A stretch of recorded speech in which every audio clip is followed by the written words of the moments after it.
ਗੁਰੂ ਕੀ ਪਾਵਨ ਬਾਣੀ ਦੀ ਵਿਚਾਰ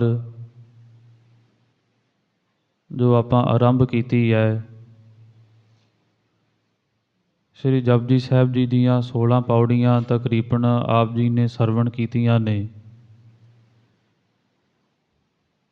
17ਵੀਂ ਪੌੜੀ ਦੇ ਅੰਦਰ ਸਿੱਧਾਂ ਦੇ ਕਹੇ ਹੋਏ ਸਵਾਲਾਂ ਦਾ ਮਹਾਰਾਜ ਉੱਤਰ ਦਿੰਦੇ ਨੇ। ਕੁਝ ਪਰਮੇਸ਼ਰ ਦੇ ਇਹ ਵਰਤਾਰੇ ਨੂੰ ਵਰਣਨ ਕਰਦੇ, ਕਿਸ ਤਰੀਕੇ ਨਾਲ ਇਹ ਬਹੁਤੀਆਂ ਚੀਜ਼ਾਂ ਸੰਸਾਰ ਅੰਦਰ ਪਰਮੇਸ਼ਰ ਨੂੰ ਗਾਇਨ ਕਰ ਰਹੀਆਂ ਨੇ, ਗਾਇਨ ਕਰਨ ਦੇ ਸਾਧਨ ਨੇ। ਕਈਆਂ ਗ੍ਰੰਥਾਂ ਦੇ ਵਿੱਚ ਇਹ ਵਿਚਾਰਾਂ ਲਿਖੀਆਂ ਨੇ। ਇਹ ਸਾਰਾ ਕੁਝ ਵਰਣਨ ਮਹਾਰਾਜ ਇਹ 17ਵੀਂ ਪੌੜੀ ਅੰਦਰ ਗੁੰਥਨ ਕਰਨਗੇ। ਹੁਣ ਸਿੱਧਾਂ ਨੇ ਇੱਥੇ ਸਵਾਲ ਕੀਤਾ, ਮਹਾਰਾਜ ਇਹ ਦੱਸੋ,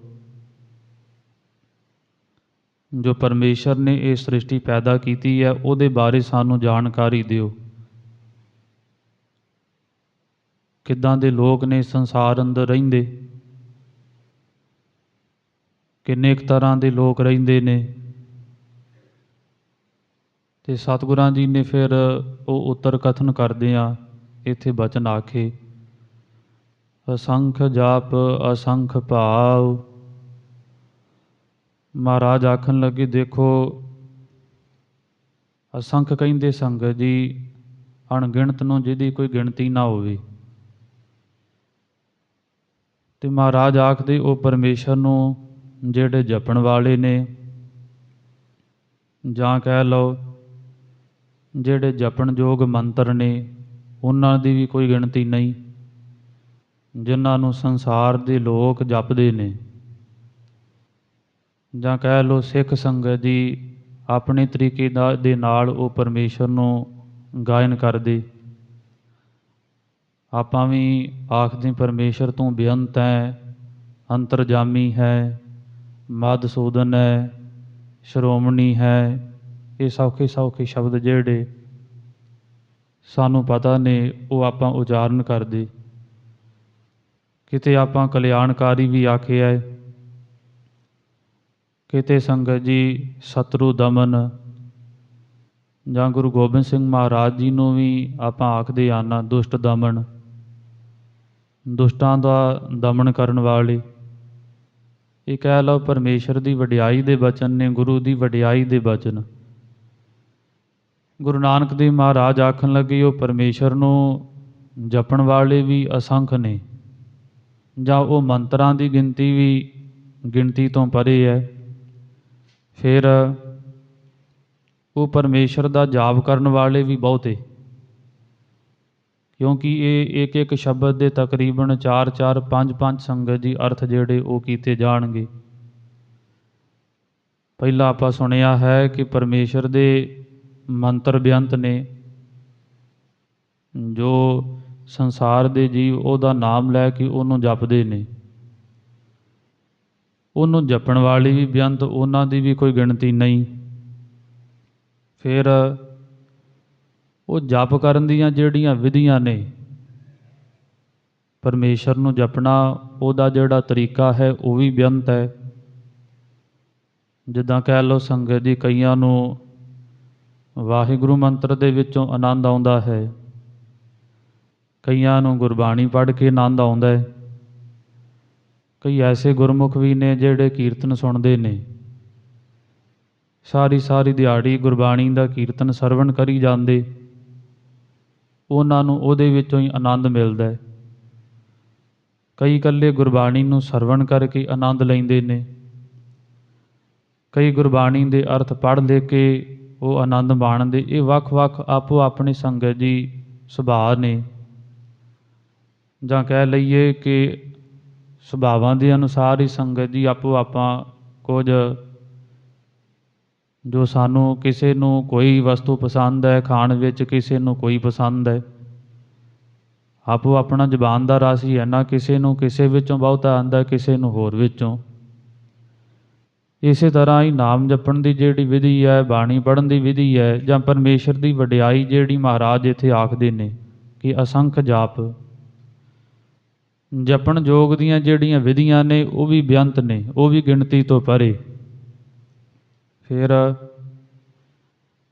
ਉਹ ਪਰਮੇਸ਼ਰ ਦੇ ਜਪਣ ਯੋਗ ਜਿਹੜੇ ਗ੍ਰੰਥ ਬਹੁਤੇ ਨੇ, ਜਾਂ ਕਹਿ ਲਓ ਜਿਨ੍ਹਾਂ ਵਿੱਚ ਉਹ ਸਾਰਾ ਸਿਧਾਂਤ ਕੁਝ ਲਿਖਿਆ ਹੋਇਆ ਹੈ, ਉਹ ਵੀ ਬਹੁਤੇ ਗ੍ਰੰਥ ਇੱਕ ਨਹੀਂ।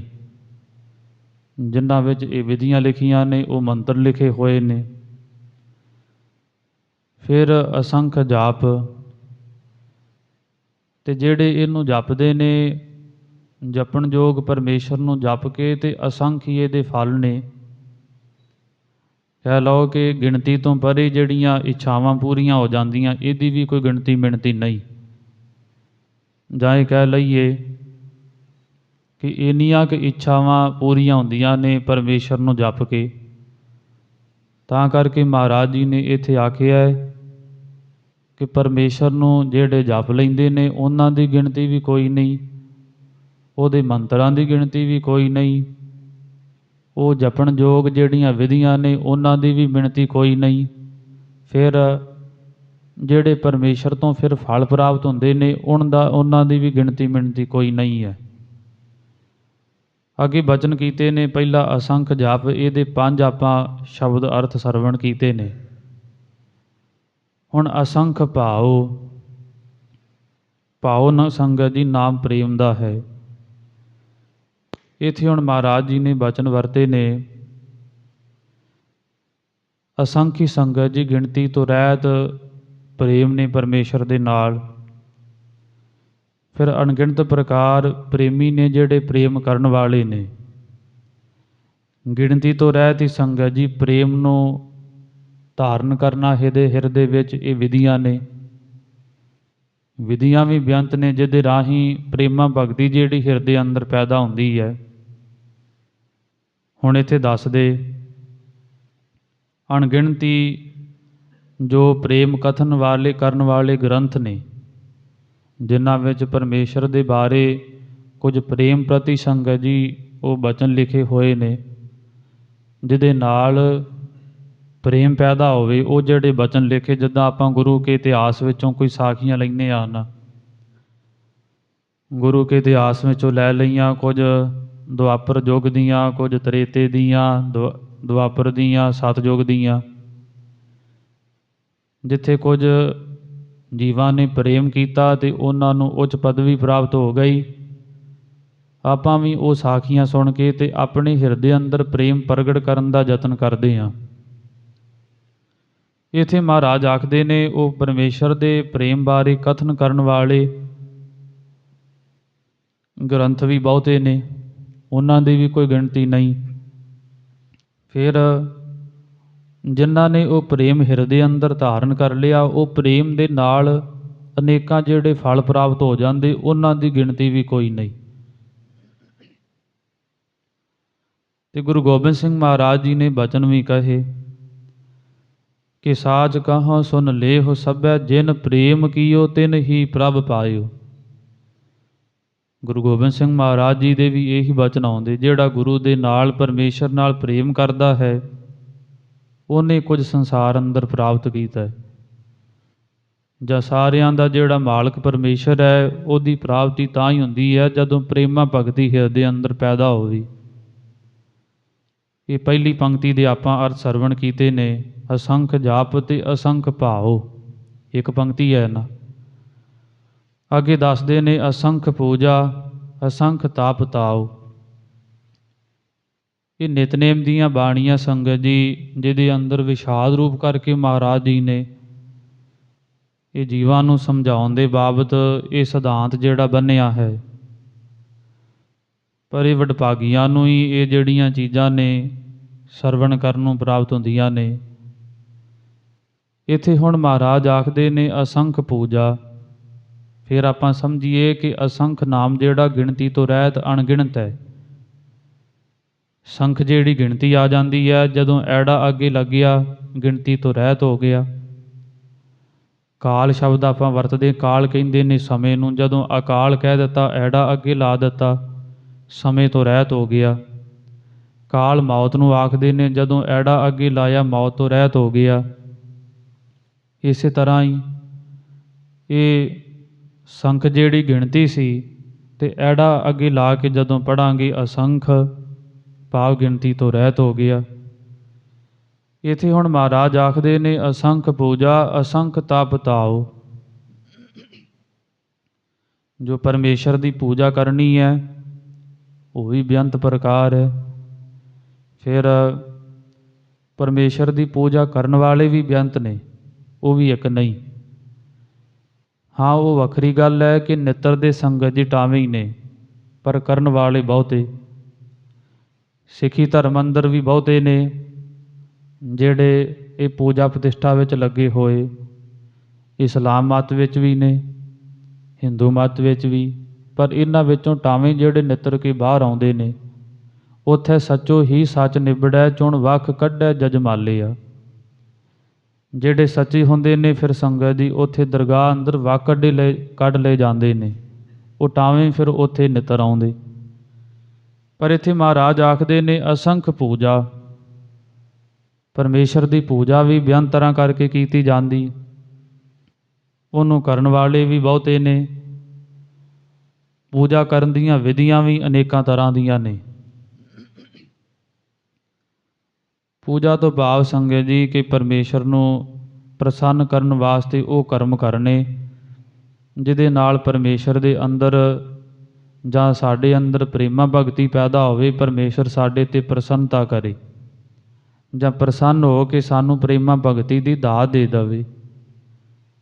ਪਰਮੇਸ਼ਰ ਦੀ ਪੂਜਾ ਕਰਨੀ, ਸੇਵਾ ਕਰਨੀ, ਜਾਂ ਸਿੱਖੀ ਦੇ ਸਿਧਾਂਤ ਅਨੁਸਾਰ ਜੇ ਸਮਝ ਲਈਏ, ਗੁਰੂ ਦੀ ਸੇਵਾ ਕਰਨੀ, ਇਹ ਝਾੜੂ ਪੋਚਾ ਲਾਉਣਾ, ਹੋਰ ਕਈ ਤਰ੍ਹਾਂ ਦੀ ਜਿਹੜੀ ਸੇਵਾ ਹੈ ਕਹਿ ਲਓ, ਇਹ ਵੀ ਇੱਕ ਤਰ੍ਹਾਂ ਦੀ ਪੂਜਾ ਹੀ ਹੈ। ਅਸੰਖ ਜਪ ਅਸੰਖ ਭਾਉ ਅਸੰਖ ਪੂਜਾ।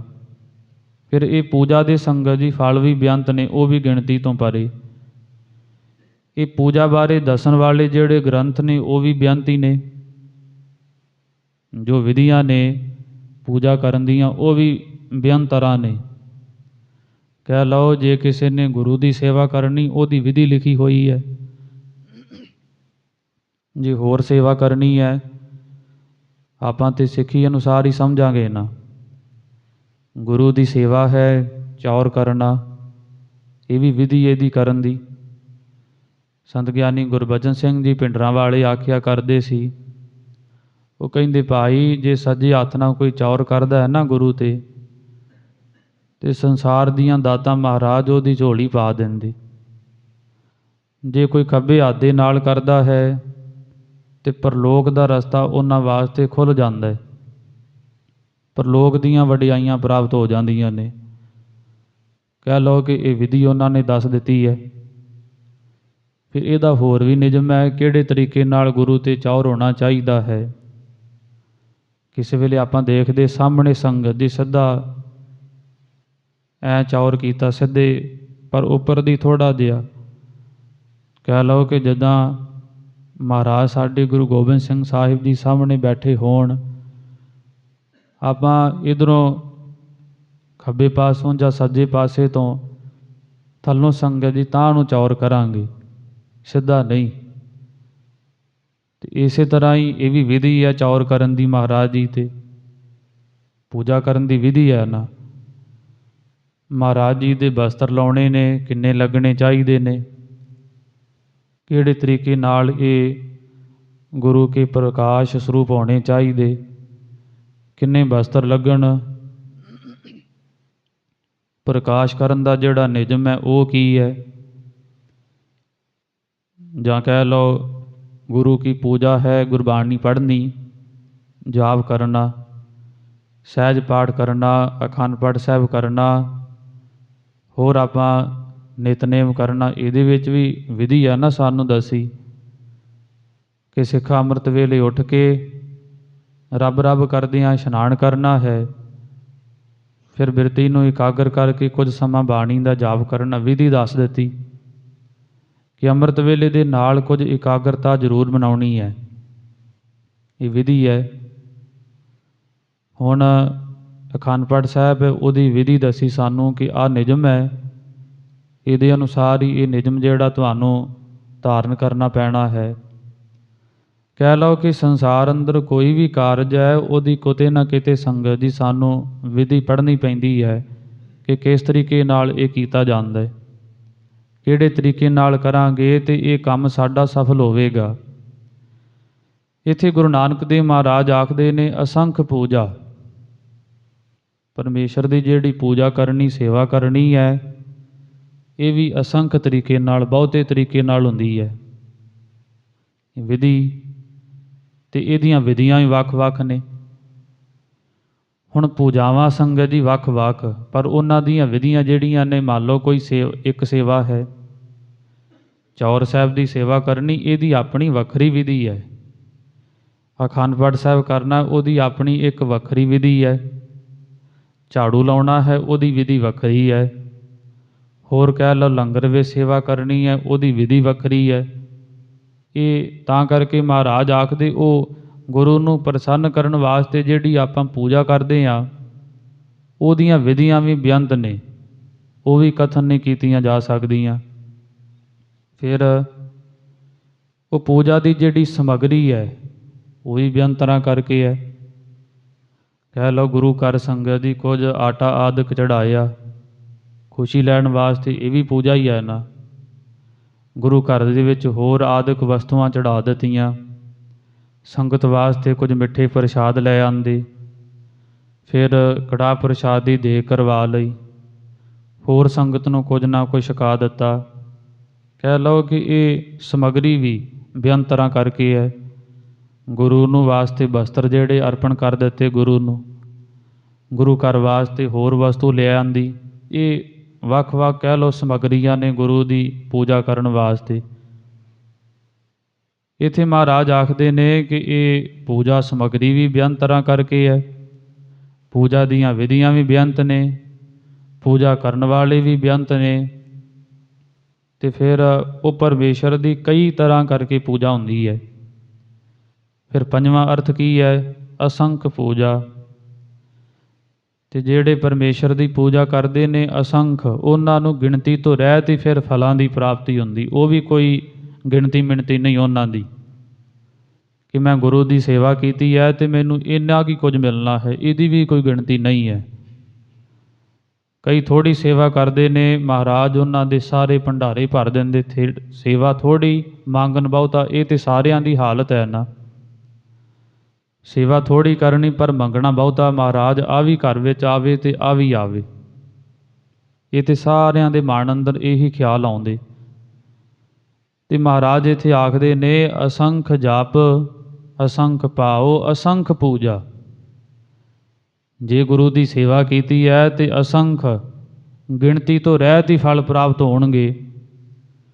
ਇਹ ਪੰਜ ਅਰਥ ਆਪਾਂ ਅਸੰਖ ਪੂਜਾ ਦੇ ਸਰਵਣ ਕਰ ਲਏ। ਹੁਣ ਅਸੰਖ ਤਪ ਤਾਉ, ਗਿਣਤੀ ਤੋਂ ਰਹਿਤ ਹੀ ਸੰਗਤ ਜੀ ਜਿਹੜਾ ਤਪ ਆਦਿ ਕਰਨਾ ਹੈ, ਉਹਦੀ ਵੀ ਕੋਈ ਗਿਣਤੀ ਮਿਣਤੀ ਨਹੀਂ। ਭਾਈ ਸੰਤੋਖ ਸਿੰਘ ਸਾਹਿਬ ਜੀ ਨੇ ਇਹ ਕੁਝ ਸੰਗਤ ਜੀ ਸ਼ਬਦ ਜਿਹੜੇ ਨੇ ਨਾਨਕ ਪ੍ਰਕਾਸ਼ ਅੰਦਰ ਗੁੰਥਨ ਕੀਤੇ ਹੋਏ। ਉਹ ਕਹਿੰਦੇ ਸੁੰਦਰ ਆਸ਼ਰਮ ਏਕ ਨਿਹਾਰੀ, ਜਹ ਤਪੀਸ ਤਪ ਤਾਪਹਿ ਭਾਰੀ। ਜਦੋਂ ਗੁਰੂ ਨਾਨਕ ਦੇਵ ਮਹਾਰਾਜ ਇਹ ਸੰਗਤ ਜੀ 20 ਰੁਪਏ ਦਾ ਲੰਗਰ ਲਾਉਂਦੇ, ਭੁੱਖੇ ਸਾਧੂਆਂ ਨੂੰ ਛਕਾਉਂਦੇ ਨੇ ਨਾ, ਤੇ ਉਹ ਸਾਰਾ ਜਿਹੜਾ ਪ੍ਰਸੰਗ ਹੈ ਕਿ ਕਿੱਦਾਂ ਕਿੰਨਾ ਨੇ ਵੱਖ-ਵੱਖ ਤਰੀਕਿਆਂ ਦੀਆਂ ਤਪੱਸਿਆਵਾਂ ਧਾਰਨ ਕੀਤੀਆਂ ਸਨ।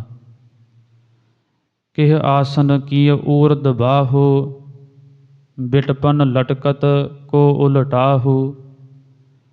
ਕਈ ਜਿਹੜੇ ਨੇ ਉਹਨਾਂ ਨੇ ਮੁੱਖ ਥੱਲੇ ਕਰਕੇ ਤੇ ਆਸਨ ਲਾਏ ਹੈ, ਰੁੱਖਾਂ ਦੇ ਨਾਲ ਲੜਕੇ ਹੋਏ। ਏਕ ਚਰਨ ਪਰ ਕੋ ਇੱਕ ਠਾਂਡੀ, ਸੁਖ ਪਰਲੋਕ ਜਿਹ ਰੋਚ ਬਾਡੇ। ਤੇ ਕਈਆਂ ਨੇ ਫਿਰ ਇੱਕ ਲਾਤੇ ਖਲੋ ਕੇ ਪਰਮੇਸ਼ਰ ਦੀ ਖੁਸ਼ੀ ਲੈਣ ਵਾਸਤੇ ਇਹ ਪੂਜਾ ਧਾਰਨ ਕੀਤੀ, ਤਪ ਧਾਰਨ ਕੀਤਾ ਹੈ। ਤਪੱਸਿਆ ਕਰਨੀ ਸ਼ੁਰੂ ਕੀਤੀ ਹੈ। ਉਹ ਸਾਰੇ ਹਵਾਲੇ ਉਹਨਾਂ ਨੇ ਨਾਨਕ ਪ੍ਰਕਾਸ਼ ਅੰਦਰ ਦੱਸੇ ਨੇ। ਤੇ ਅਸੰਖ ਤਪ ਤਾਓ, ਅਸੰਖੀ ਜਿਹੜੇ ਨੇ ਪਰਮੇਸ਼ਰ ਦੀ ਤਪੱਸਿਆ ਕਰਨ ਵਾਲੇ, ਅਨੇਕਾਂ ਪ੍ਰਕਾਰ ਜਿਹੜੀਆਂ ਤਪੱਸਿਆਵਾਂ ਨੇ। ਫਿਰ ਤਪੱਸਿਆ ਕਰਨ ਦੀ ਜਿਹੜੀ ਵਿਧੀ ਹੈ ਉਹ ਵੀ ਬੇਅੰਤ ਤਰ੍ਹਾਂ ਕਰਕੇ ਹੈ। ਵੇਖੋ, ਠੰਡ ਦੇ ਦਿਨਾਂ ਅੰਦਰ ਸੰਗਤ ਜੀ ਸਰੀਰ ਨੂੰ ਨਗਨ ਰੱਖਣਾ, ਇਹ ਇੱਕ ਤਰ੍ਹਾਂ ਦੀ ਤਪੱਸਿਆ ਮੰਨੀ ਹੈ ਜੋਗੀਆਂ ਨੇ। ਗਰਮੀਆਂ ਦੇ ਦਿਨਾਂ ਅੰਦਰ ਸਰੀਰ ਨੂੰ ਪੰਜਾਂ ਧੂਣੀਆਂ ਦੇ ਹੇਠ ਸੰਗਤ ਜੀ ਤਾਈ ਜਾਣਾ, ਇਹ ਤਪੱਸਿਆ ਹੈ। ਤੇ ਮਹਾਰਾਜ ਆਖਦੇ ਇਹਦੀਆਂ ਵਿਧੀਆਂ ਵੀ ਅਸੰਖੀ ਨੇ, ਇਹਨੂੰ ਕਰਨ ਵਾਲੇ ਵੀ, ਤਪੱਸਿਆ ਕਰਨ ਵਾਲਿਆਂ ਦੀ ਗਿਣਤੀ ਕੋਈ ਨਹੀਂ। ਤੇ ਫਿਰ ਇਹਦੇ ਫਲਾਂ ਦੀ ਗਿਣਤੀ ਵੀ ਕੋਈ ਨਹੀਂ। ਜਿਹੜਾ ਕਰਦਾ ਹੈ ਉਹ ਫਲ ਵੀ ਬੇਅੰਤ ਹੀ ਪ੍ਰਾਪਤ ਹੋ ਜਾਂਦੇ। ਅਸੰਖ ਗ੍ਰੰਥ ਮੁਖ ਵੇਦ ਪਾਠ। ਹੁਣ ਆਖਦੇ ਨੇ ਤੀਸਰੀ ਤੁਕ ਦੇ ਅੰਦਰ, ਪਰਮੇਸ਼ਰ ਦੇ ਜਿਹੜੀ ਵਡਿਆਈ ਦੇ ਬਚਨ ਜਿਨ੍ਹਾਂ ਗ੍ਰੰਥਾਂ ਵਿੱਚ ਲਿਖੇ ਨੇ, ਜਾਂ ਮੁੱਖ ਵੇਦ ਪਾਠ ਜਿਨ੍ਹਾਂ ਦੇ ਵਿੱਚ ਮੁਖੀ ਸੰਗਤ ਜੀ ਇਹ ਵੇਦਾਂ ਦੇ ਸਿਧਾਂਤ ਨੂੰ ਲਿਖਿਆ ਹੋਇਆ, ਉਹ ਵੀ ਬੇਅੰਤੀ ਨੇ। ਜਾਂ ਸੰਖ ਗ੍ਰੰਥ, ਪਰਮੇਸ਼ਰ ਦੀ ਵਡਿਆਈ ਦਾ ਜਿੱਥੇ ਜ਼ਿਕਰ ਕੀਤਾ ਹੋਇਆ ਹੈ, ਉਹ ਵੀ ਗ੍ਰੰਥ ਬੇਅੰਤ, ਉਹ ਵੀ ਕੋਈ ਗਿਣਤੀ ਮਿਣਤੀ ਨਹੀਂ। ਜਾਂ ਜਿਨ੍ਹਾਂ ਨੂੰ ਜਿਹੜੇ ਪਾਠ ਕਰਨ ਵਾਲੇ ਆਪਣੇ ਮੁਖ ਦੇ ਰਾਹੀਂ ਵੇਦਾਂ ਸਿਧਾਂਤਾਂ ਨੂੰ ਜਾਣਨ ਵਾਲੇ, ਪੜ੍ਹਨ ਵਾਲੇ ਨੇ, ਉਹ ਵੀ ਬੇਅੰਤੀ ਨੇ, ਉਹਨਾਂ ਦੀ ਵੀ ਕੋਈ ਗਿਣਤੀ ਨਹੀਂ ਹੈ। ਅਸੰਖ ਗ੍ਰੰਥ ਨੇ ਜਿਨ੍ਹਾਂ ਦੇ ਵਿੱਚ ਵਿਧੀਆਂ ਲਿਖੀਆਂ ਹੋਈਆਂ ਨੇ। ਅਸੰਖ ਗ੍ਰੰਥ ਜਿਨ੍ਹਾਂ ਵਿੱਚ ਵਿਧੀਆਂ ਇਹ ਲਿਖੀਆਂ ਕਿ ਪਰਮੇਸ਼ਰ ਨੂੰ ਕਿਸ ਤਰੀਕੇ ਨਾਲ ਪ੍ਰਸੰਨ ਕਰਨਾ ਹੈ, ਕਿਹੜੇ ਤਰੀਕੇ ਨਾਲ ਮੁਖ ਤੋਂ ਉਚਾਰਨ ਕਰਨਾ ਹੈ। ਪਹਿਲਾਂ ਵੀ ਚਰਚਾ ਹੋਈ ਸੀ, ਗੁਰੂ ਨਾਨਕ ਦੇਵ ਮਹਾਰਾਜ ਜੀ ਨੂੰ ਜਦੋਂ ਪੁੱਛਿਆ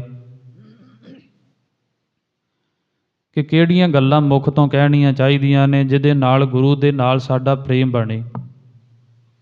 ਮੁਹਾਉ ਕੀ ਬੋਲਣ ਬੋਲੀ ਹੈ, ਜੇਤ ਸੁਣ ਧਰੇ ਪਿਆਰ।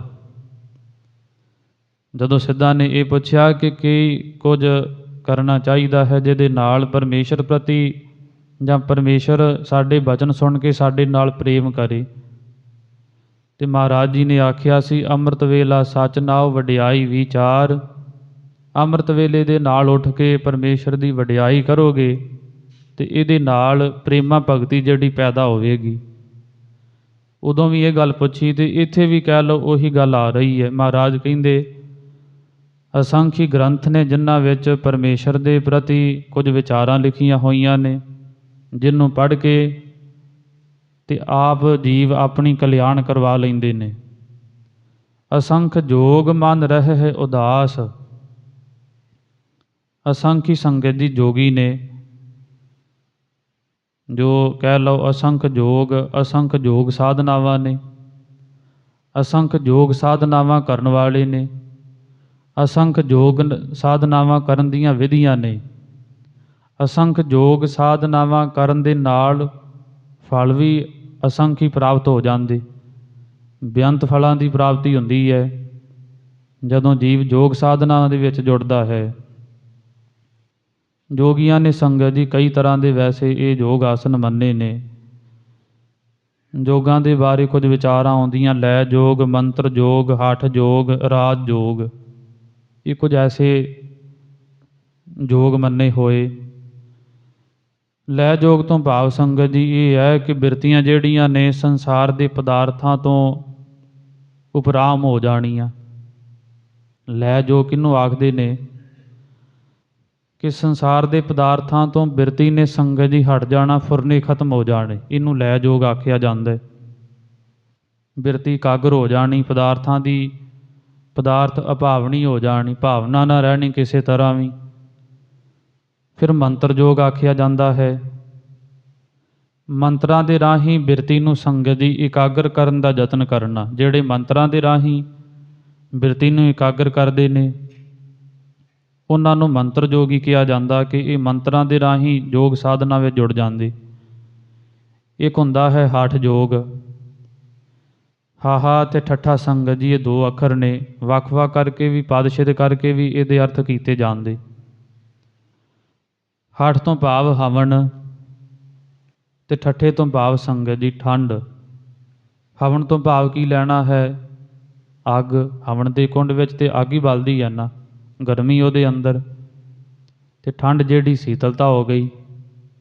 ਹਠ ਯੋਗ ਤੋਂ ਭਾਵ ਹੈ ਕਿ ਖੱਬੀ ਨਾਸਿਕਾ ਦੇ ਰਾਹੀਂ ਸੰਗਤ ਜੀ ਜਦੋਂ ਜਿਹੜੇ ਕੁਝ ਯੋਗ ਸਾਧਕ ਓਅੰਗ ਓਅੰਗ ਦਾ ਜਾਪ ਕਰਦੇ ਨੇ, 12 ਵਾਰ ਖੱਬੀ ਨਾਸਿਕਾ ਦੇ ਰਾਹੀਂ ਜਦੋਂ ਸਵਾਸਾਂ ਨੂੰ ਚੜਾਉਣਾ, ਕਿਉਂਕਿ ਆਪਣੇ ਨੱਕ ਦੇ ਦੋ ਸੰਗਤ ਜੀ ਸਰਾਖ ਨੇ ਨਾ, ਅਤੇ ਇਹ ਕੁਝ ਯੋਗੀਆਂ ਦੇ ਸਿਧਾਂਤ ਅਨੁਸਾਰ ਇਹਨਾਂ ਨੇ ਦੱਸਿਆ ਹੈ ਕਿ ਦੋਨਾਂ ਦੇ ਵਿੱਚ ਵੱਖ-ਵੱਖ ਤਰੀਕਿਆਂ ਦੀ ਜਿਹੜੀ ਹਵਾ ਠੰਡੀ ਅਤੇ ਗਰਮ ਚੱਲਦੀ ਹੈ।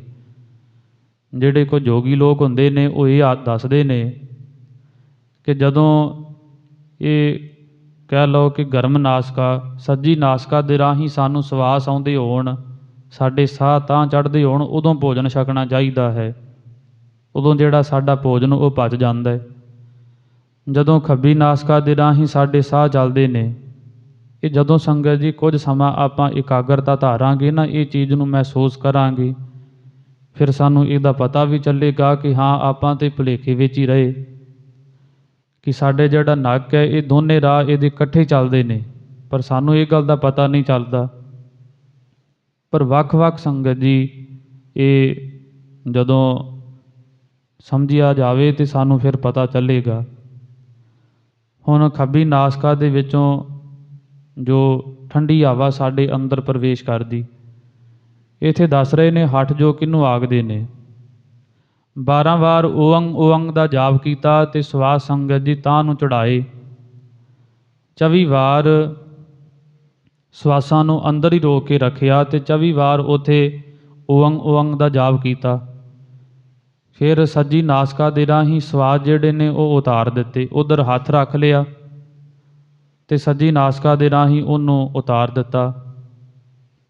ਫਿਰ ਸੱਜੀ ਨਾਸਿਕਾ ਦੇ ਰਾਹੀਂ ਸੰਗਤ ਜੀ ਓਅੰਗ ਓਅੰਗ ਦਾ ਜਾਪ ਕੀਤਾ 12 ਵਾਰ। ਫਿਰ ਕੁਝ ਸਮਾਂ ਅੰਦਰ ਸਵਾਸ ਟਿਕਾਏ ਅਤੇ 24 ਵਾਰ ਉੱਥੇ ਸੰਗਤ ਜੀ ਓਅੰਗ ਓਅੰਗ ਦਾ ਸ਼ਬਦ ਦਾ ਜਾਪ ਕੀਤਾ। ਖੱਬੀ ਨਾਸਿਕਾ ਦੇ ਰਾਹੀਂ ਉਹ ਪ੍ਰਾਣ ਜਿਹੜੇ ਨੇ ਥੱਲੇ ਲਾ ਲਏ। ਇਹਨੂੰ ਹਠ ਯੋਗ ਆਖਿਆ ਜਾਂਦਾ ਹੈ। ਕਈ ਜਿਹੜੇ ਸਾਧਕ ਨੇ ਇੱਕ ਪ੍ਰਕਿਰਿਆ ਨੂੰ ਧਾਰਨ ਕਰਕੇ ਰੱਖਦੇ ਨੇ, ਕਈ ਤਰੀਕਿਆਂ ਦੇ ਨਾਲ ਇਹ ਪ੍ਰਾਣਾਯਾਮ ਕੀਤੇ ਜਾਂਦੇ ਨੇ। ਪੂਰਕ, ਕੁੰਭਕ ਅਤੇ ਰੇਚਕ, ਇਹ 3 ਤਰ੍ਹਾਂ ਦੇ ਪ੍ਰਾਣਾਯਾਮ ਨੇ। ਪੂਰਕ ਕਹਿੰਦੇ ਨੇ ਸਵਾਸਾਂ ਨੂੰ ਤਾਂ ਚੜਾਉਣਾ, ਕੁੰਭਕ ਕਹਿੰਦੇ ਨੇ ਉੱਥੇ ਟਿਕਾ ਲੈਣੇ ਅੰਦਰ, ਅਤੇ ਰੇਚਕ ਆਖਿਆ ਜਾਂਦਾ ਹੈ ਕਿ ਸਵਾਸਾਂ ਨੂੰ ਉਤਾਰ ਦੇਣਾ। ਇਹ ਪ੍ਰਾਣਾਯਾਮ ਮੰਨੇ ਹੋਏ, ਇਹ ਹਠ ਯੋਗ ਵੀ ਹੈ। ਇੱਥੇ ਯੋਗ ਸਾਧਨਾਵਾਂ ਦੇ ਵਿੱਚ ਦੱਸਿਆ ਹੈ ਅਸੰਖ ਯੋਗ ਬਾਰੇ ਆਪਾਂ ਪੜ੍ਹਦੇ ਆ ਨਾ, ਅਤੇ ਮਹਾਰਾਜ ਫਿਰ ਉਹਨਾਂ ਸਿੱਧਾਂ ਨੂੰ ਸਮਝਾਉਂਦੇ ਨੇ ਕਿ ਯੋਗ ਆਸਨ ਵੀ ਕਈ ਤਰ੍ਹਾਂ ਦੇ ਨੇ। ਇਸ ਤਰੀਕੇ ਨਾਲ ਵੀ ਯੋਗੀ ਜਿਹੜੇ ਲੋਕ ਨੇ ਗਿਣਤੀ ਤੋਂ ਪਰੇ ਯੋਗ ਆਸਨ ਲਾਉਂਦੇ। ਵੱਖ-ਵੱਖ ਇਹਨਾਂ ਦੀਆਂ ਵਿਧੀਆਂ ਨੇ ਯੋਗ ਆਸਨ ਕਰਨ ਦੀਆਂ, ਜਿੱਦਾਂ ਹੁਣ ਆਪਾਂ ਪੜ੍ਹਿਆ ਸੁਣਿਆ ਹੈ ਕਿ ਪ੍ਰਾਣ ਤਾਂ ਚੜ੍ਹਾਏ ਜਾਂਦੇ ਨੇ, ਉਤਾਰੇ ਜਾਂਦੇ, ਟਿਕਾਏ ਜਾਂਦੇ। ਇੱਕ ਤਾਂ ਇਹ ਵਿਧੀ ਹੋ ਗਈ। ਮੰਤਰਾਂ ਦੇ ਜਾਪ ਦੇ ਰਾਹੀਂ ਸੰਗਤ ਜੀ ਇਹ ਯੋਗ ਦੇ ਵਿੱਚ ਆਪਾਂ ਜੁੜ ਕੇ ਬੈਠੇ। ਫਿਰ ਇਹ ਜੋ ਕਹਿ ਲਓ ਲੈ ਯੋਗ ਹੈ, ਪਦਾਰਥਾਂ ਦੀ ਅਭਾਵਨੀ ਹੋ ਜਾਣੀ, ਫੁਰਨੇ ਖਤਮ ਹੋ ਜਾਣੇ ਪਦਾਰਥਾਂ ਨੂੰ ਪ੍ਰਾਪਤ ਕਰਨ ਦੇ। ਅੱਗੇ ਸੰਗਤ ਜੀ ਰਾਜ ਯੋਗ ਹੈ, ਜੋ ਗੁਰੂ ਨਾਨਕ ਦੇ ਦਰ ਵਿੱਚੋਂ ਸਾਨੂੰ ਪ੍ਰਾਪਤ ਹੋਇਆ ਹੈ। ਘਰ ਦੇ ਵਿੱਚ ਰਹਿ ਕੇ, ਘਰ ਦੇ ਵਿੱਚ ਰਹਿੰਦਿਆਂ ਹੋਇਆਂ ਹੀ ਇਹਦੀ ਪ੍ਰਾਪਤੀ ਗੁਰਸਿੱਖਾਂ ਨੂੰ ਮਹਾਰਾਜ ਜੀ ਨੇ ਦਿੱਤੀ ਹੈ। ਗੁਰੂ ਗੋਬਿੰਦ ਸਿੰਘ ਮਹਾਰਾਜ ਜੀ ਨੇ ਜਿੱਥੇ ਇਹ ਬਚਨ ਕਹੇ, ਇਨ ਗਰੀਬ ਸਿੱਖਨ ਕੋ ਦਿਓ ਪਾਤਸ਼ਾਹੀ, ਉੱਥੇ ਪਾਤਸ਼ਾਹੀ ਦੇ ਨਾਲ ਇਹ ਰਾਜ ਯੋਗ ਵੀ ਸਾਨੂੰ ਬਖਸ਼ਿਸ਼ ਕੀਤਾ ਹੈ। ਜਿੱਦਾਂ ਸੰਗਤ ਦੀ ਬਾਣੀ ਅੰਦਰ ਵੀ ਬਚਨ ਆਉਂਦੇ ਨੇ, ਜੈਸੇ ਜਲ ਮਹਿ ਕਮਲ ਨਿਰਾਲਮ। ਜਿੱਦਾਂ ਪਾਣੀ ਵਿੱਚ ਕਮਲ ਦਾ ਫੁੱਲ ਸੰਗਤ ਜੀ ਉਹ ਮੈਲ ਤੋਂ ਰਹਿਤ ਰਹਿੰਦਾ ਹੈ ਨਾ, ਉਹਦੀਆਂ ਪੰਖੜੀਆਂ ਅਤੇ ਉਹ ਚਿੱਕੜ ਨਹੀਂ ਉੱਪਰ ਆਉਂਦਾ, ਉਹਦੇ ਵੱਖਰਾ ਰਹਿੰਦਾ ਹੈ ਮੈਲ ਤੋਂ, ਉਹਦੇ ਵਿੱਚ ਰਹਿੰਦਿਆਂ ਹੋਇਆਂ ਵੀ। ਇਸੇ ਤਰ੍ਹਾਂ ਜਿਹੜੇ ਗੁਰਸਿੱਖ ਨੇ ਜਾਂ ਕਹਿ ਲਓ ਜਿਨ੍ਹਾਂ ਦੇ ਕੋਲ ਰਾਜ ਯੋਗ ਆ ਗਿਆ ਹੈ, ਰਾਜੇ ਜਨਕ ਵਰਗੇ ਹੋਏ, ਜਿਨ੍ਹਾਂ ਨੇ ਰਾਗ ਯੋਗ ਦੀ ਪ੍ਰਾਪਤੀ ਕੀਤੀ, ਰਾਜ ਭਾਗ ਵੀ ਮੰਨਿਆ ਤੇ ਸੰਸਾਰ ਤੋਂ ਬਿਰਤੀ ਵੀ ਸੰਗਤ ਜੀ ਉਹਨਾਂ ਨੇ ਉਥਾਨ ਰੱਖੀ। ਯੋਗ ਵੀ ਸੀ ਉਹਨਾਂ ਦੇ ਕੋਲ ਤੇ ਰਾਜ ਭਾਗ ਵੀ ਸੀ। ਸਿੱਖਾਂ ਨੂੰ ਵੀ ਮਹਾਰਾਜ ਜੀ ਨੇ ਰਾਜੀ ਜੋਗੀ ਬਣਾਇਆ ਹੈ। ਇਹ ਤੇ ਇਸੇ ਤਰ੍ਹਾਂ ਹੀ ਗ੍ਰਸਤੀ ਪਰਿਵਾਰ ਦੇ ਵਿੱਚ ਰਹਿ ਕੇ ਧਰਮ ਦੇ ਧਾਰਨੀ ਬਣਨਾ, ਧਰਮ ਦੇ ਅਸੂਲਾਂ ਨੂੰ ਸਮਝ ਲੈਣਾ, ਕਹਿ ਲਓ ਕਿ ਇਹ ਰਾਜ ਯੋਗ ਦੀ ਪ੍ਰਾਪਤੀ ਹੈ। ਅੱਗੇ ਭਗਤ ਯੋਗ ਹੈ, ਜਿਹਦੇ ਵਿੱਚ ਕਹਿ ਲਓ ਸੰਗਤ ਜੀ ਬਿਰਤੀ ਨੂੰ ਟਿਕਾ ਦੇ ਵਿੱਚ ਲੈ ਆਉਣਾ। ਫਿਰ ਗਿਆਨ ਯੋਗ ਵੀ ਆਖਿਆ ਜਾਂਦਾ ਹੈ, ਗਿਆਨ ਦੇ ਰਾਹੀਂ ਆਪਣੇ ਸਰੂਪ ਨੂੰ ਸੰਗਤ ਜੀ ਟਿਕਾਉਣ ਦਾ ਯਤਨ ਕਰਨਾ ਜਾਂ ਟਿਕਾ ਲੈਣਾ। ਫਿਰ ਹੋਰ ਵੀ ਕਈ ਤਰ੍ਹਾਂ ਦੇ ਯੋਗ ਆਸਨ, ਯੋਗ ਸਾਧਨਾਵਾਂ ਨੇ। ਇੱਥੇ ਮਹਾਰਾਜ ਜੀ ਨੇ ਬਚਨ ਆਖੇ ਅਸੰਖ ਯੋਗ, ਅਸੰਖ ਯੋਗ ਮਨ ਰਹਿ ਉਦਾਸ। ਅਸੰਖੀ ਯੋਗ ਸਾਧਨਾਵਾਂ ਕਰਨ ਦੇ ਤਰੀਕੇ ਨੇ, ਅਸੰਖੀ ਕਰਨ ਵਾਲੇ ਨੇ, ਅਸੰਖ ਕਰ ਰਹੇ ਨੇ, ਅਸੰਖੀ ਇਹਨਾਂ ਦੇ ਫਲ ਪ੍ਰਾਪਤ ਹੁੰਦੇ ਤੇ ਇਹਨਾਂ ਦੇ ਵਿਧੀਆਂ ਵੀ ਵੱਖ-ਵੱਖ ਨੇ, ਗਿਣਤੀ ਤੋਂ ਰਹਿਤ ਨੇ। ਤੇ ਮਨ ਰਹਿ ਉਦਾਸ, ਜਿਹਦੇ ਨਾਲ ਇਹ ਸੰਸਾਰੀ ਪੱਧਰ ਤੋਂ ਮਨ ਜਿਹੜਾ ਉਪਰਾਮ ਹੋ ਜਾਂਦਾ ਹੈ, ਉਦਾਸ ਹੋ ਜਾਂਦਾ ਹੈ। ਤੇ ਜਿੰਨਾ ਚਿਰ ਸੰਗਤ ਜੀ ਇਹ ਸਾਡਾ ਮਨ ਉਪਰਾਮ ਨਹੀਂ ਹੁੰਦਾ, ਉਹਨਾਂ ਚਿਰ ਜਿਹੜੀ ਅਸਲੀ ਖੁਸ਼ੀ ਹਿਰਦੇ ਨੂੰ ਪ੍ਰਾਪਤ ਹੋਣੀ ਹੈ ਉਹ ਸਾਡੇ ਤੋਂ ਦੂਰ ਹੋ ਜਾਂਦੀ ਹੈ।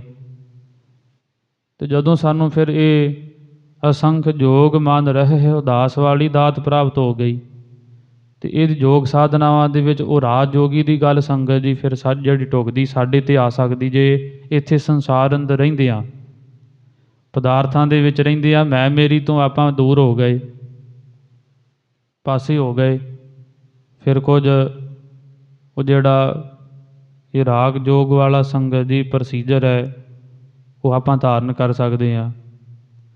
ਤੇ ਜਦੋਂ ਪਦਾਰਥਾਂ ਦੇ ਵਿੱਚ ਹੀ ਸੰਗਤ ਜੀ ਖਚਤ ਰਹੇ, ਗੁਰੂ ਨੂੰ ਚੇਤੇ ਨਾ ਕੀਤਾ, ਗੁਰੂ ਦੀ ਅਰਾਧਨਾ ਨਾ ਕੀਤੀ, ਬੰਦਗੀ ਵਿੱਚ ਨਾ ਜੋੜੇ, ਗੁਰੂ ਦੇ ਬਚਨਾਂ ਤੋਂ ਦੌੜੇ, ਫਿਰ ਉੱਥੇ ਰਾਜ ਯੋਗ ਦੀ ਪ੍ਰਾਪਤੀ ਨਹੀਂ। ਤੇ ਗੁਰਬਾਣੀ ਅੰਦਰ ਬਚਨ ਆਉਂਦੇ, ਰਾਜ ਯੋਗ ਤਖਤ ਦੀਨ ਗੁਰ ਰਾਮਦਾਸ। ਗੁਰੂ ਨਾਨਕ ਦੇ ਦਰ ਅੰਦਰ ਵੀ ਸੰਗਤ ਜੀ ਰਾਜ ਯੋਗ ਜਿਹੜਾ ਤਖਤ ਹੈ ਉਹ ਪ੍ਰਾਪਤ ਹੋਇਆ। ਜਿੱਦਾਂ ਮੇਰੀ ਪੀਰੀ ਦੇ ਮਾਲਕ ਸਤਿਗੁਰਾਂ ਜੀ ਨੇ ਕਿਹਾ ਸੀ ਨਾ ਕਿ ਦੋ ਤਲਵਾਰਾਂ ਅਸੀਂ ਧਾਰਨ ਕਰਾਂਗੇ, ਇੱਕ ਮੇਰੀ ਦੀ, ਇੱਕ ਪੀਰੀ ਦੀ, ਇੱਕ ਰਾਖੀ ਕਰੇ ਵਜ਼ੀਰ ਦੀ।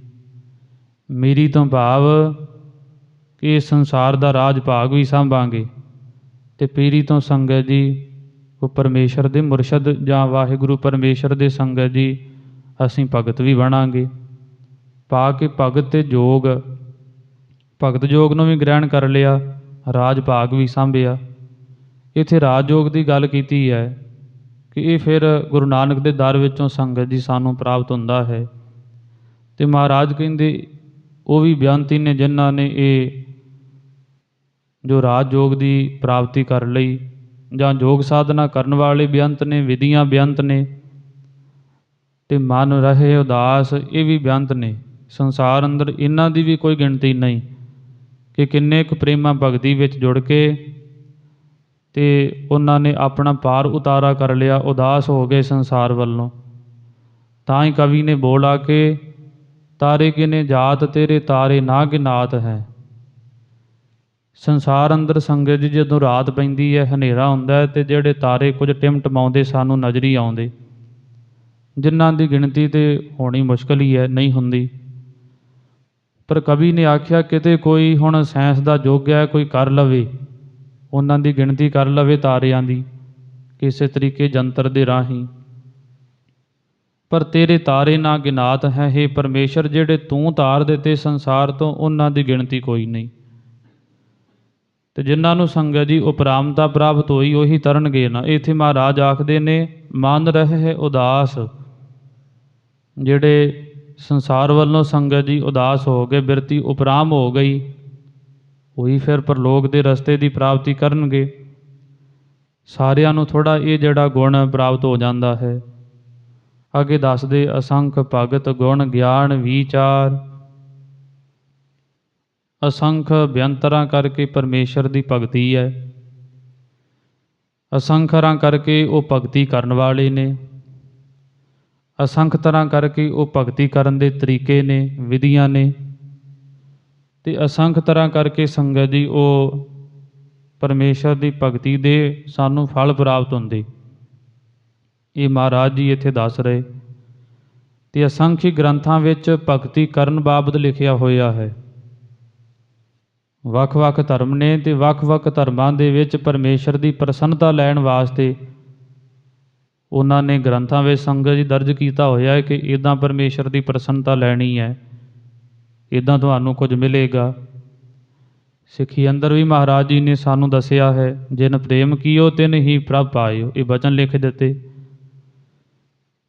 ਇੱਥੇ ਅਸੰਖ ਭਗਤ ਗੁਣ ਗਿਆਨ ਵਿਚਾਰ, ਜਿਹੜੇ ਪਰਮੇਸ਼ਰ ਦੇ ਗੁਣਾਂ ਨੂੰ ਵਿਚਾਰਦੇ ਨੇ ਅਤੇ ਗਿਆਨ ਦੀ ਪ੍ਰਾਪਤੀ ਕਰ ਲੈਂਦੇ ਵਿਚਾਰ ਕੇ, ਜਾਂ ਗੁਣ ਗਿਆਨ ਵਿਚਾਰ, ਜਿਨ੍ਹਾਂ ਨੇ ਗੁਰੂ ਦੀ ਪ੍ਰਸੰਨਤਾ ਲੈ ਕੇ ਗਿਆਨ ਪ੍ਰਾਪਤ ਕਰ ਲਿਆ, ਉਹਨਾਂ ਨੂੰ ਇਹ ਵਿਚਾਰ ਉਹਨਾਂ ਨੂੰ ਸਮਝ ਆ ਗਈ, ਉਹਨਾਂ ਕੋਲ ਮੱਤ ਆ ਗਈ ਕਿ ਸੱਚ ਕੀ ਹੈ ਅਤੇ ਝੂਠ ਕੀ ਹੈ।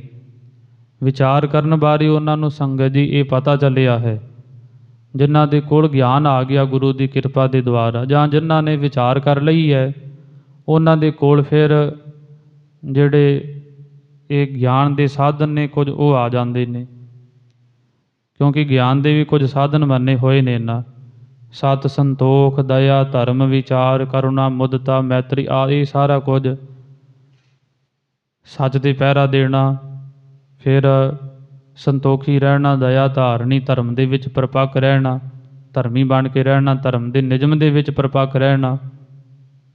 ਪਹਿਲਾਂ ਵੀ ਆਪਾਂ ਧਰਮ ਦੇ ਬਾਰੇ ਵਿਚਾਰਾਂ ਸੁਣੀਆਂ ਨੇ ਕਿ ਧਰਮ ਕੀ ਹੈ, ਅਤੇ ਧਰਮ ਜਿਹੜਾ ਸੰਸਾਰ ਅੰਦਰੋਂ ਸੰਗਤ ਜੀ ਖਤਮ ਨਹੀਂ ਹੁੰਦਾ, ਅਲੋਪ ਹੋ ਜਾਂਦਾ ਹੈ ਕੁਝ ਕਾਰਨਾਂ ਦੇ ਕਾਰਨ। ਜਦੋਂ ਧਰਮ ਦੇ ਜਿਹੜੇ ਮੁੱਢ ਹੁੰਦੇ ਨੇ ਉਹ ਖਤਮ ਹੋ ਜਾਣ, ਫਿਰ ਧਰਮ ਆਪ ਹੀ ਸੰਗਤ ਜੀ ਅਲੋਪ ਹੋ ਜਾਂਦਾ ਹੈ।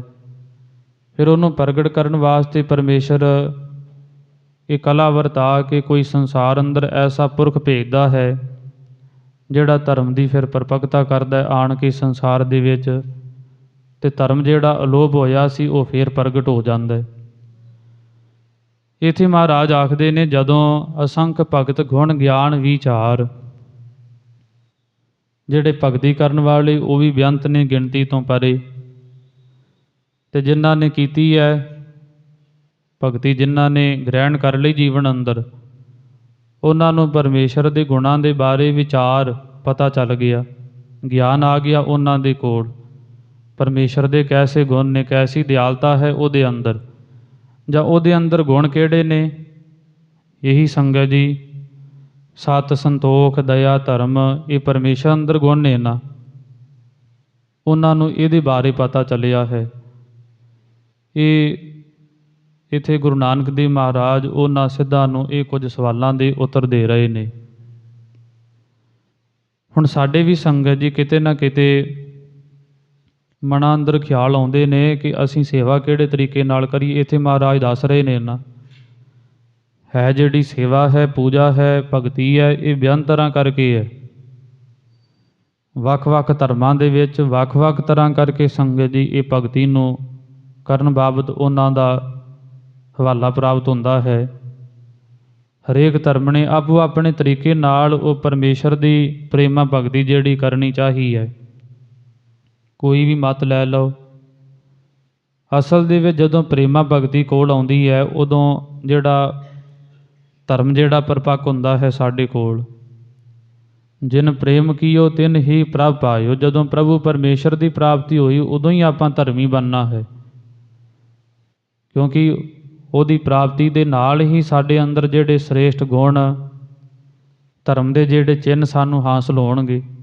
ਕਿਉਂਕਿ ਜਿਹਦੇ ਕੋਲ ਜਿਹੜੀਆਂ ਦਾਤਾਂ ਪਈਆਂ ਨੇ ਉਹਦੇ ਕੋਲੋਂ ਹੀ ਸਾਨੂੰ ਪ੍ਰਾਪਤ ਹੋਣਗੀਆਂ ਨਾ, ਹੋਰ ਕਿਤਿਓਂ ਥੋੜ੍ਹਾ ਲੱਭ ਜਾਣੀਆਂ ਨੇ ਕਿ ਗੁਰੂ ਘਰ ਆਏ ਅਤੇ ਕਿਤੇ ਹੋਰ ਹੀ ਨੁੱਕਰ ਵਿੱਚ ਪਈਆਂ ਨੇ ਇਹ ਚੀਜ਼ਾਂ। ਸਤ, ਸੰਤੋਖ, ਦਇਆ, ਧਰਮ, ਇਹ ਤਾਂ ਗੁਰੂ ਕੋਲ ਪਿਆ ਹੋਇਆ ਖਜ਼ਾਨਾ, ਅਤੇ ਜਦੋਂ ਗੁਰੂ ਦੀ ਪ੍ਰਾਪਤੀ ਹੋਵੇਗੀ ਤਾਂ ਹੀ ਇਹ ਸਾਨੂੰ ਖਜ਼ਾਨਾ ਮਿਲੇਗਾ ਨਾ। ਹੁਣ ਜਦੋਂ ਇਹ ਖਜ਼ਾਨੇ ਦੀ ਪ੍ਰਾਪਤੀ ਗੁਰੂ ਦੀ ਸੇਵਾ ਦੇ ਕਾਰਨ ਹੋਈ। ਹੁਣ ਸੇਵਾ ਦੀ ਵਿਧੀ ਵੱਖ-ਵੱਖ ਦੱਸੀ ਹੈ। ਜੇ ਇੱਥੇ ਮਹਾਰਾਜ ਜੀ ਨੇ ਆਖਿਆ ਹੈ ਕਿ ਵਿਧੀਆਂ ਵੱਖ-ਵੱਖ ਨੇ ਸੇਵਾ ਦੀਆਂ,